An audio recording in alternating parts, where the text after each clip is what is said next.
sobre mix de farinhas. Um mix único não funciona para todas as receitas, tá? Eu não uso um mix repetido para várias receitas. Eu uso um mix para cada receita. Por quê? Cada receita, eu quero um resultado diferente em cada receita. Ah, eu quero um pão mais leve, eu quero um pão mais denso, mais úmido, mais pesado. A depender do meu objetivo e do tipo de receita, eu vou escolher o meu mix, tá? Para dar aquele resultado para mim.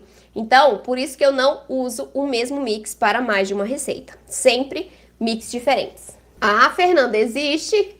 Existe sim, sabe por quê? Porque senão a gente vai ter o mesmo resultado em todas as receitas. E o mesmo mix, ele não serve para todas justamente por causa disso, porque cada uma tem um resultado diferente. Então, se eu uso um mix de farinhas que leva farinha de arroz, farinha de grão de bico, farinha de trigo sarraceno, fécula de batata, fécula de mandioca em uma receita de bolo, eu posso ter um resultado final com sabor residual.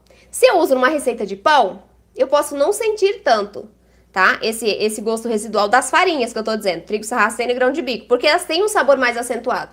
Se é uma receita mais delicada, com um sabor mais suave, como o de bolo, eu posso sentir o residual, o gosto residual dessas farinhas. No pão, elas já combinam mais, tá? E nem para todos os pães eu consigo usar o mesmo mix. Por quê? Porque tem o pão francês que precisa de um mix específico. Se eu uso muita farinha rica em proteína e gordura, eu não vou ter um pão francês, com a casquinha crocante, com o miolo mais sequinho, tá?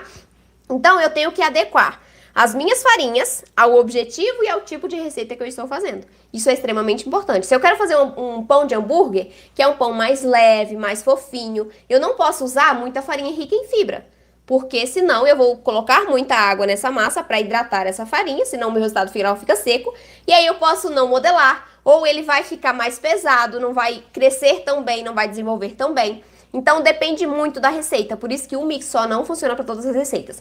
Se funcionasse, eu não teria função aqui. Se funcionasse, a gente estava salvo, né? Não precisaria estar aqui explicando sobre as farinhas, sobre os ingredientes. Se a gente tivesse uma farinha só, como a farinha de trigo, né? A gente poderia estar só ensinando a fazer receitas diferentes.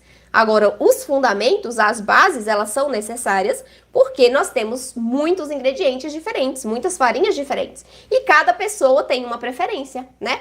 Eu não gosto muito, na verdade não é que eu nem goste. Eu não posso usar farinha de grão de bico, farinha de feijão branco, essas farinhas que são mais fermentáveis. Eu não posso utilizar porque eu tenho síndrome do intestino irritável.